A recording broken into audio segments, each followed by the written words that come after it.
नमस्कार विद्यार्थी मित्रांनो, डायरेक्शन अकॅडमीच्या ऑनलाईन प्लॅटफॉर्मवर सर्वांचं स्वागत आहे। काही दिवसापूर्वीच MPSCने एक प्रसिद्धीपत्रक जाहीर केलं होतं आणि त्यामध्ये जे कंबाईन ग्रुप सी ची जी एक्झाम आहे ती कोणत्या अभ्यासक्रमावर असेल याबद्दल सुद्धा त्यांनी सांगितलं होतं की जो सिलेबस आहे तो जो आहे सिलेबस तोच असणार आहे।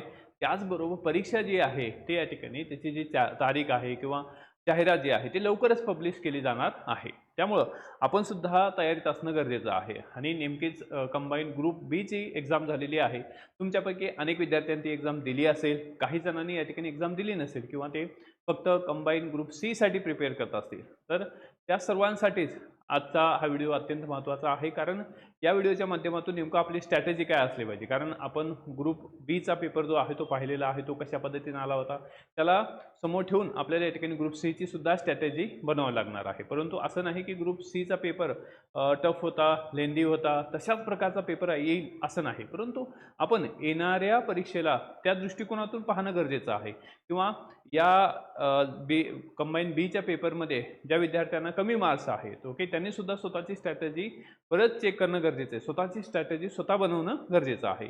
या व्हिडिओच्या माध्यमातून एक आपण डायरेक्शन देणार आहोत की स्ट्रॅटेजी कशी असली पाहिजे। प्रत्येकाची स्ट्रॅटेजी तसं पाहिलं तर डिफरंट असते, इंडिव्हिज्युअल व्यक्ती या ठिकाणी आपल्या पद्धतीनं स्ट्रॅटेजी बनवत असतो, पण एक या ठिकाणी एक आधार किंवा ज्याला आपण डायरेक्शन असं म्हणू की कशा पद्धतीनं आपल्याला अभ्यास करायला पाहिजे किंवा अभ्यासामध्ये काही चेंजेस सुद्धा करावे लागतील, डेफिनेटली करावे लागतील, कारण ग्रुप बी चा पेपर तो ते चेंजेस कोणते आहेत त्याचबरोबर इतर बाबी आपण इथं डिस्कस करणार आहोत। तर तुम्ही जर डायरेक्शन अकॅडमीच्या यूट्यूब चॅनलला नवीन असाल तर आधी सबस्क्राईब करा, कारण इथं आपण ऑथेंटिक इन्फॉर्मेशन त्याचबरोबर तुम्हाला डेली अपडेट इथं प्रोव्हाइड करत असतो। तर मुद्दा आहे की आयोगाने काही दिवसापूर्वी सांगितलेलं आहे की आम्ही लवकरच काय आहे तर ग्रुप सी ची जी जाहिरात आहे ती काय करणार आहोत ते पब्लिश करणार आहोत। त्याचबरोबर त्यापूर्वी आयोगाने काय केलं होतं, ग्रुप सी च्या बाबतीत या ठिकाणी हा जो सिलेबस आहे किंवा स्ट्रक्चर आहे हे या ठिकाणी ही परीक्षा योजना म्हणून पब्लिश केलं होतं की ऑलरेडी परीक्षा योजना जसाल तशी होती, परंतु या ठिकाणी ह्याला रिपब्लिश करण्यात आलं आणि या परीक्षा योजनेच्या माध्यमातून ग्रुप क जे आहे तर महाराष्ट्र गट क सेवा संयुक्त परीक्षा आणि या परीक्षेच्या अंतर्गत या ठिकाणी 6 पदं आहेत की ज्या 6 पदासाठी ही एक्झाम जी आहे ती घेतली जाणार आहे। मग आता हे नेमके 6 पदं किंवा 6 पोस्ट कोणते आहेत ज्यासाठी ग्रुप सी ची जी एक्झाम आहे ती या ठिकाणी घेतली जाणार आहे। तर पहिलं जे पद आहे ते आहे उद्योग निरीक्षक आहे, दुसरं आहे दुय्यम निरीक्षक, या ठिकाणी त्याला आपण STI म्हणू, तिसरं आहे तांत्रिक सहाय्यक विमा संचालनालय ओके, त्यानंतर चौथं आहे टॅक्स असिस्टंट कर सहाय्यक आहे, पाचवं जे आहे लिपिक टंकलेखक आहे आणि सहावं जे आहे सहाय्यक मोटार वाहन निरीक्षक AMPI ओके। आणि या सगळ्या याच्यासाठी काय असणार आहे, या 6ही पोस्टसाठी जे आहे प्रिलियम जे आहे पूर्व परीक्षा जी आहे एकच असणार आहे आणि या ठिकाणी AMUI ची जी मेन्स आहे ती डिफरंट असणार आहे। मेन्सला या ठिकाणी तिथं 150 क्वेश्चन असतात, इंग्लिशमधूनच क्वेश्चन असतील आणि 300 मार्काची ती एक्झाम आहे। पण बाकीचे जे आहेत त्यांची काय आहे या ठिकाणी प्रिलियम आणि मेन्स दोन्हीही काय असणार आहे सेम असणार आहे। आपण फक्त इथं प्रिलियमचा विचार करणार आहोत, कारण येणारी जी प्रिलियम आहे कंबाईन ग्रुप सी ची, मग या प्रिलियमसाठी नेमकं काय करायचं आहे। तर आता प्रिलियमचा जर आपण विचार केला तर यामध्ये हे आपला जो अप्रोच आहे तो नेमका अप्रोच आपल्याला कसं ठेवणं गरजेचं आहे। आता कंबाईन ग्रुप सी जे आहे तर येणाऱ्या कंबाईन ग्रुप सी चं प्रिपरेशन आपल्याला कशा पद्धतीने करायचं आहे।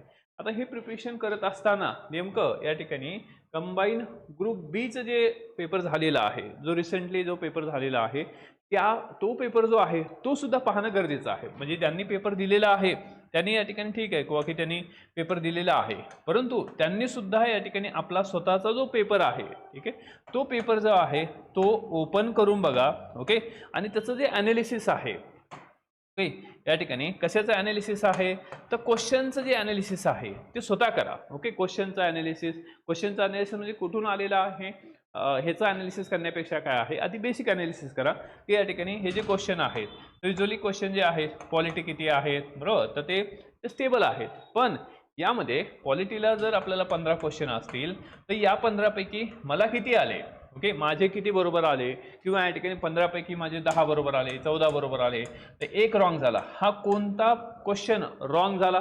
त्याचबरोबर या ठिकाणी की आपल्याला या पेपरमध्ये कंबाईनच्या पेपरमध्ये नेमकं या ठिकाणी की पॉलिटीमध्ये क्वेश्चन किती चुकले, पॉलिटीत किती प्रश्न बरोबर आले का, काही आपण क्वेश्चन किंवा की ज्याच्यावर काय केलं होतं आपण असाच बाण मारला होता किंवा ज्याला आपण थुक्का मारणे असं म्हणतो, तर त्या पद्धतीने काही क्वेश्चन आले का हे सुद्धा ऑब्झर्व करणं गरजेचं आहे. म्हणजे याचा अर्थ काय आहे की हा जो संपूर्ण पेपर आहे, जो पेपर तुम्ही दिलेला आहे त्याचं या ठिकाणी एक प्रकारचं इंट्रोस्पेक्शन करणं गरजेचं आहे. त्याचं तुम्हाला या ठिकाणी पूर्णपणे डिटेल शांत बसून काय आहे विश्लेषण करणं गरजेचं आहे की नेमकं त्या पेपरमध्ये मी 100 क्वेश्चनपैकी की एक्झाम्पलमध्ये एखादा विद्यार्थी ज्याने 80 क्वेश्चन सॉल्व्ह केलेले आहेत, मग ह्या 80 क्वेश्चनपैकी समजा एक्झाम्पलमध्ये त्याला काय आहे या ठिकाणी किंवा 48 मार्क आलेले आहेत. मग नेमकं आपलं काय चुकलेलं आहे बाबा, 48 क्वेश्चन बरोबर आलेले, मग ह्या 48 क्वेश्चनमध्ये सुद्धा काही क्वेश्चन असे आहेत का की या ठिकाणी की पॉसिबिलिटी होती किंवा ॲम्बिग्युटी होती 50-50 50-50% आणि मी टिक केलं, तर हे सुद्धा आपल्याला काय करायचं आहे चेक करायचं. म्हणजे आलेले आहेत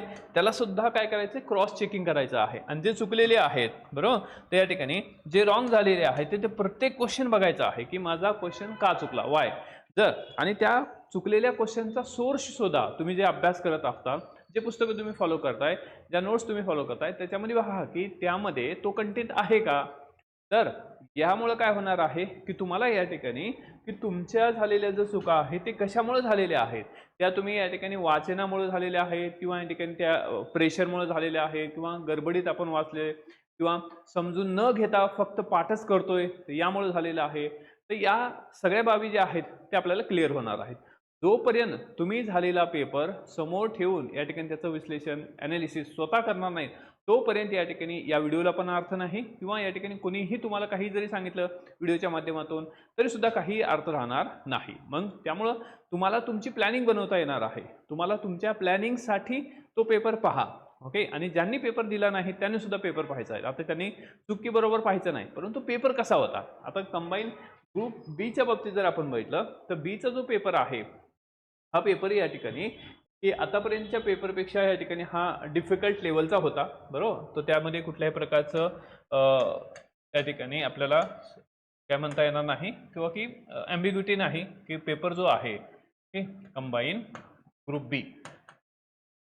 ग्रुप बीचा जो पेपर आहे तो या ठिकाणी डिफिकल्ट लेवललाच होता नो डाऊट. ओके. ती जी डिफिकल्ट लेवल आहे, आता ही नेमकी डिफिकल्ट लेवल ही आपल्याला कशा पद्धतीनं पाहायची आहे.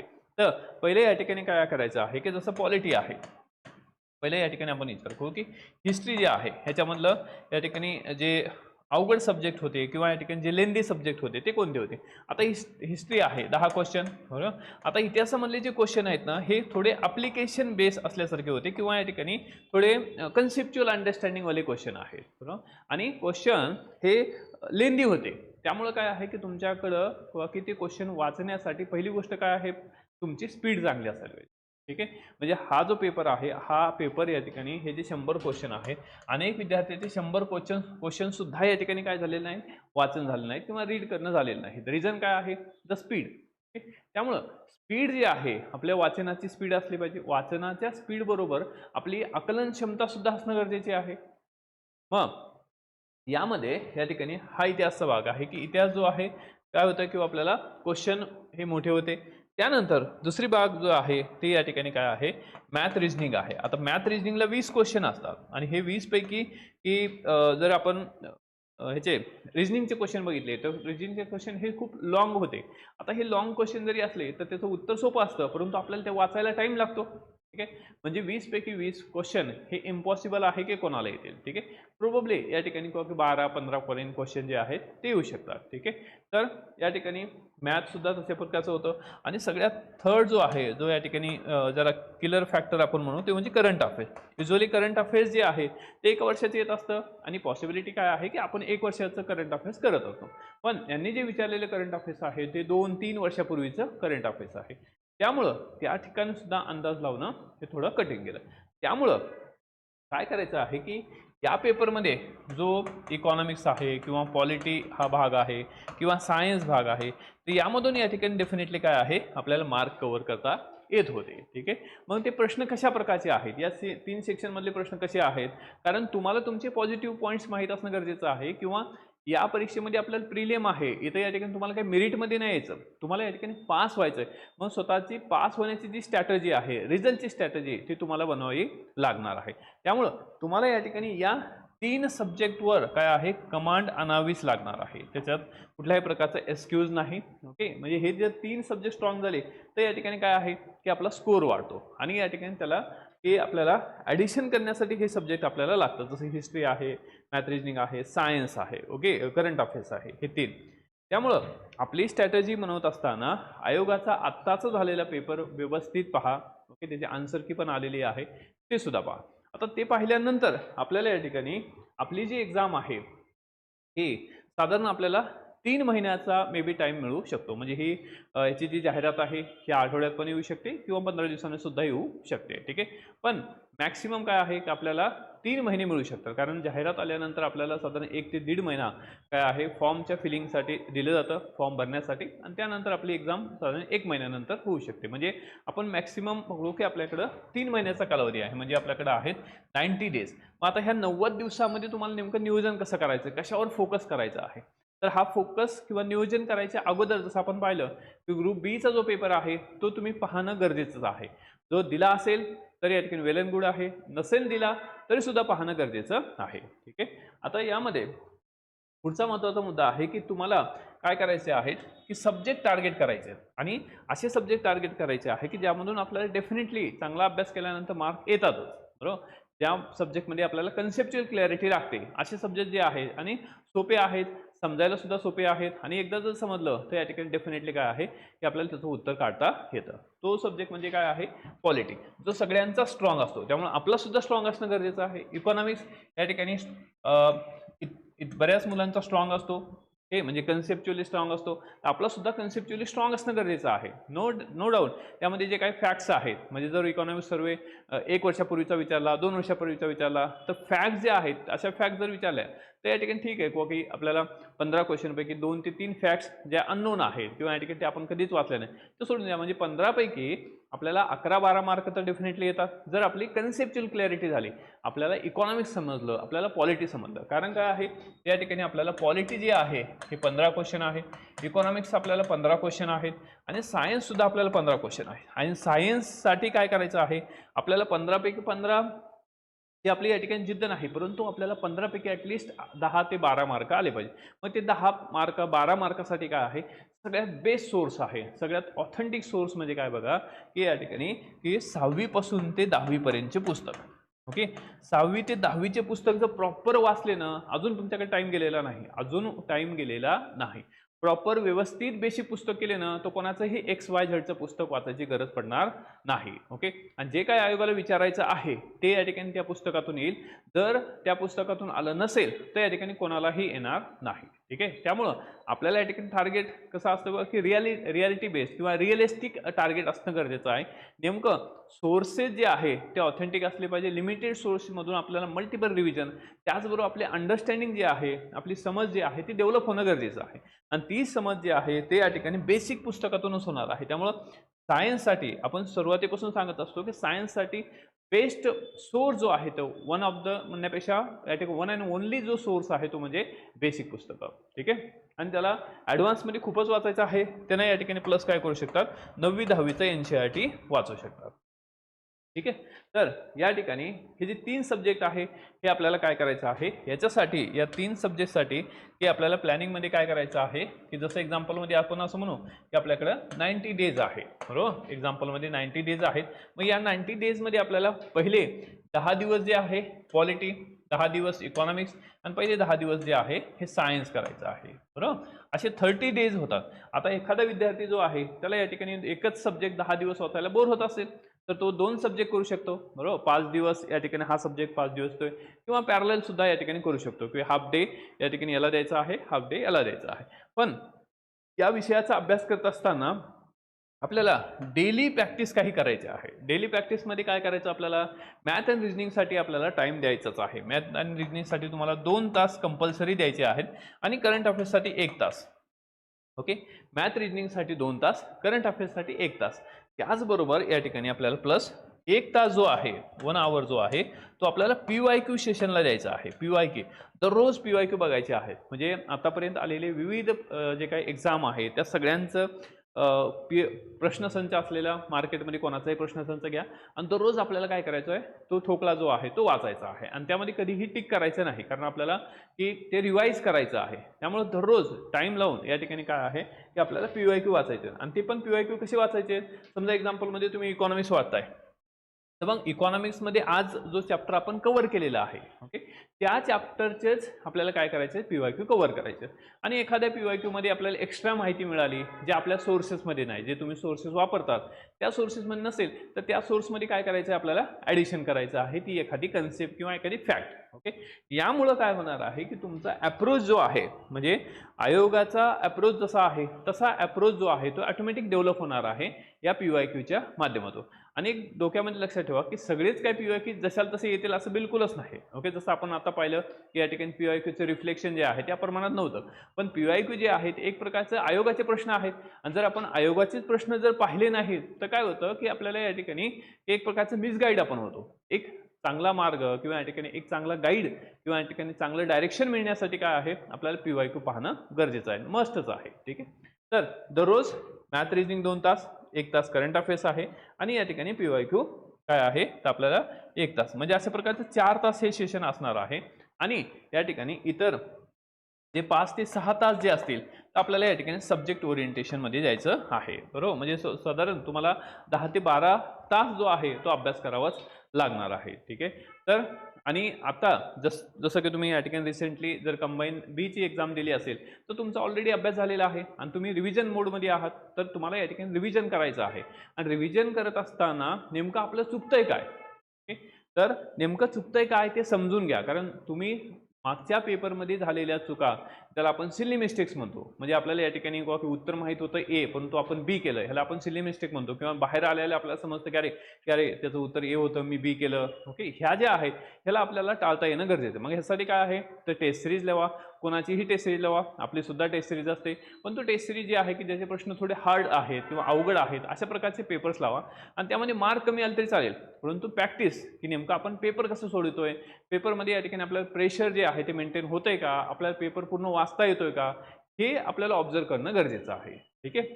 तर त्यासाठी या ठिकाणी की 3 जे सब्जेक्ट आहेत त्याच्यावर आपली कमांड आणणं गरजेचंच आहे कारण 15 आणि या ठिकाणी 15 ते 45 मार्काची जी तयारी आहे ती आपल्याला 30 दिवसात करायची आहे आणि हाच आपला ट्रेनिंग पॉईंट असणार आहे कारण हे 3 सब्जेक्ट स्ट्रॉंग असले की डेफिनेटली आपल्या रिझल्टमध्ये काय होतं की आपल्याला आपण रिझल्टच्या दृष्टिकोनातून किंवा पॉझिटिव्ह वेनं आपण पुढे जातो. त्यानंतर दुसरं आहे हिस्ट्री इतिहास ते सोर्सेस जे आहे ते लिमिटेड ठेवा आणि 10 दिवसाच्या टाईममध्ये आपल्याला ते कव्हर करता येतं. जॉग्राफी ऑल्सो या ठिकाणी महाराष्ट्राची जॉग्राफी जे आहे 5 क्वेश्चन आणि 5 ते 7 क्वेश्चन असतात आणि इंडियन जॉग्राफी किंवा वर्ल्डचा एखादा क्वेश्चन असतो तर यामध्ये 10 क्वेश्चन आहे. त्यासाठी आपल्याला 10 दिवस या ठिकाणी जॉग्राफीला 10 क्वेश्चन 10 दिवस आणि हिस्ट्रीला 10 दिवस या ठिकाणी आपल्याला अशा पद्धतीनं की 30+20 म्हणजे 50 डेजमध्ये आपल्याला हे सगळं कव्हर करता येतं. मग आता ह्या 50 डेजला तुम्ही 5-5 दिवसामध्ये सुद्धा कव्हर करू शकता टायमिंगनुसार सुद्धा कव्हर करू शकता पण डेली बेसिसवर मॅथ रिजनिंग करंट अफेअर्स आणि PYQ सेशन या ठिकाणी किंवा PYQ जे आहे ते पाहणं गरजेचं आहे. तर अशा पद्धतीने आपल्याला आपलं नियोजन करणं हे गरजेचं आहे आणि या नियोजनानंतर सर्वात शेवटी काय आहे की तुम्ही समजा मंडेपासून ते सॅटर्डेपर्यंत अभ्यास करताय तर एव्हरी संडे जो आहे ओके एव्हरी संडे जो आहे तो आपल्याला या ठिकाणी फक्त काय आहे अर्धा दिवस जो आहे म्हणजे संडेचा हाफ डे जे आहे ओके हाफ डे काय करायचं आहे रिव्हिजन करायचं आहे आणि हाफ डे आहे या ठिकाणी काहीही करायचं नाही. मग तुम्ही मोबाईल बघा काही पण बघा ओके पण हाफ डे बिलकुल अभ्यास करायचा नाही. कारण काय आहे असं जर केलं तर आपलं माइंड जे आहे ते शार्प होतं माइंड आपलं या ठिकाणी शांत राहतं आणि आपल्याला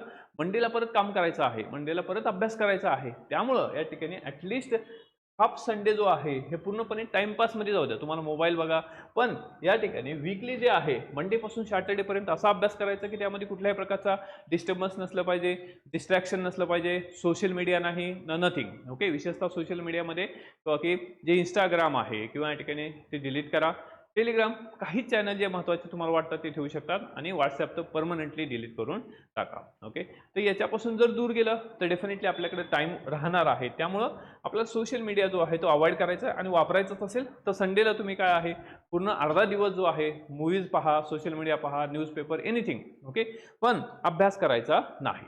ओके, कारण काय आहे त्यामुळं या ठिकाणी आपल्याकडे एक एनर्जी आपल्याकडे तयार होती आणि ज्या एनर्जीचा वापर जो आहे तो आपल्याला मंडेच्या आपल्या सेशनमध्ये आपल्याला करता येतो. ओके, त्यामुळं स्वतःचं नियोजन हे गरजेचं आहे. आम्ही जस्ट काय आहोत, वी आर गाईड. ओके, या ठिकाणी आम्ही गाईडचे काम करत आहोत. या ठिकाणी आम्ही तुम्हाला फक्त मार्गदर्शन, दिशा, डायरेक्शन देण्याचं काम करतो आहोत, पण ॲक्च्युअली काम तुम्हालाच करायचं आहे. त्यामुळं या ठिकाणी या व्हिडिओच्या माध्यमातून तुम्हाला नेमकं काय करायला पाहिजे एक दिशा निश्चित मिळाली असेल.